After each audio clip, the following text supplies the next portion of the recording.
6 کلمے سنائے۔ پہلا کلمہ طیب پاک لا الہ الا اللہ محمد الرسول اللہ۔ دوسرا کلمہ شہادت معنی گواہی، اشہد ان لا الہ الا اللہ وحدہ لا شریک لہ واشہد ان محمد عبدہ ورسولہ۔ تیسرا کلمہ تمجید معنی بزرگی، سبحان اللہ والحمد للہ ولا الہ واللہ اکبر ولا الہ الا اللہ واللہ اکبر ولا حول ولا قوۃ الا باللہ العلی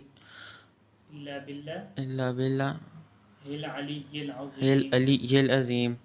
چوتھا کلمہ توحید معنی اکیلا، لا الہ الا اللہ وحدہ لا شریک لہ لہ الملک ولہ الحمد یحیی ویمیت وہو حی لا یموت ابدا ذو الجلال والاکرام بیدہ الخیر وہو علی کل شیء قدیر۔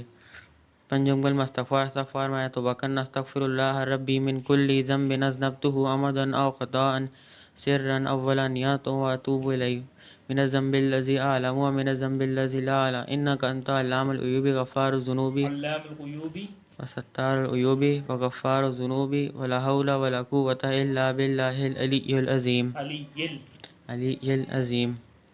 چھٹا کلمہ رد کفر معنی کفر کو مٹانا، اللہم انی اعوذ بک من ان اشرک بک شیئا وانا اعلم بہ واستغفرک لما لا اعلم بہ تبت عنہ وتبرأت من الکفر والشرک والکذب والغیبۃ والبدعۃ والنمیمۃ والفواحش والبہتان والمعاصی کلها واسلمت واقول لا الہ الا اللہ محمد رسول اللہ۔